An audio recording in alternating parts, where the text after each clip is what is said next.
Oke teman-teman, kali ini kita bakal ngebahas topik yang ya sering banget jadi omongan, zina dan pergaulan bebas. Nah, kita akan coba bedah bareng-bareng sebuah teks pendidikan Islam buat lihat lebih dalam ya, dari ceritanya yang keren banget sampai ke hikmah kenapa sih ada larangan ini.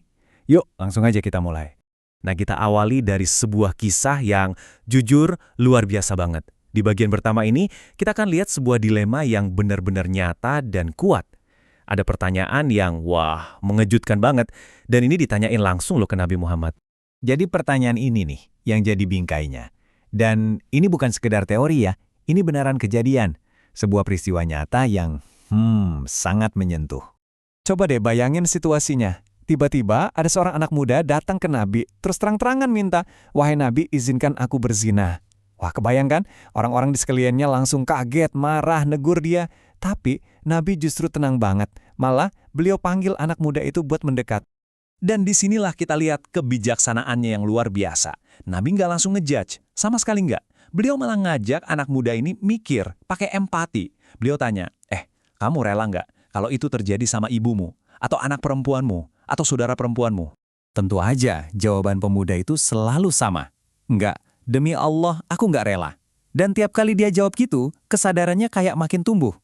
Setelah itu, Nabi meletakkan tangannya di dada pemuda itu dan mendoakannya.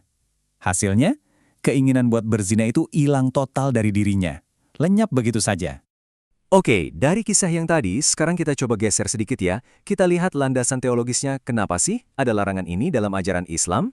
Jadi, pertama-tama, definisinya harus jelas dulu nih, apa sih zina itu?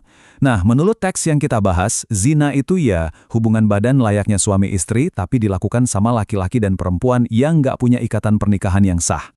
Ayat ini nih intinya. Coba deh perhatiin banget pilihan katanya. Karena ini nunjukin sebuah konsep yang penting banget yang bakal kita bahas abis ini. Nah, kata-katanya kan janganlah kamu mendekati, ini maknanya jauh lebih luas loh, daripada sekedar jangan lakukan. Artinya, semua hal yang bisa jadi jalan ke arah sana, pintu-pintu yang bisa ngebuka ke arah zina itu juga dilarang. Jadi ini sifatnya preventif banget. Oke, terus apa dong konsekuensinya? Nah, sekarang kita masuk ke bagian yang ngejelasin soal hukuman dan dampak-dampaknya, sesuai dengan yang ada di teks sumber kita. Di sini kita bisa lihat ada dua jalan yang beda banget. Di satu sisi, ada pernikahan. Ini jalan yang disetujui, yang sah buat nyalurin kebutuhan biologis manusia. Nah, di sisi lain, ada jalan terlarang yang ya bawaannya akibat negatif semua. Teks ini ngejelasin hukumannya itu dibedain berdasarkan status pelakunya.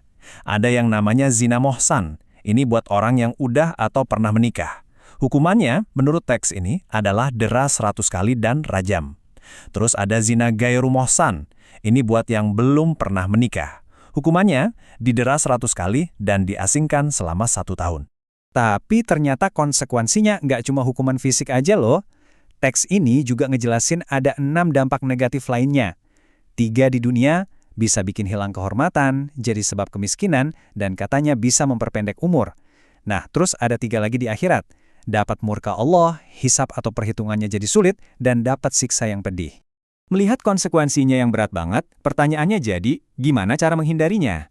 Nah, bagian ini fokusnya ke sana, ke langkah-langkah pencegahan praktis yang ada di teks ini.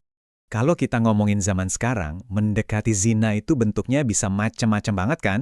Nah, teks ini secara spesifik ngasih penekanan soal pentingnya kita ngejaga diri dari pengaruh media dan teknologi yang bisa, ngerangsang nafsu.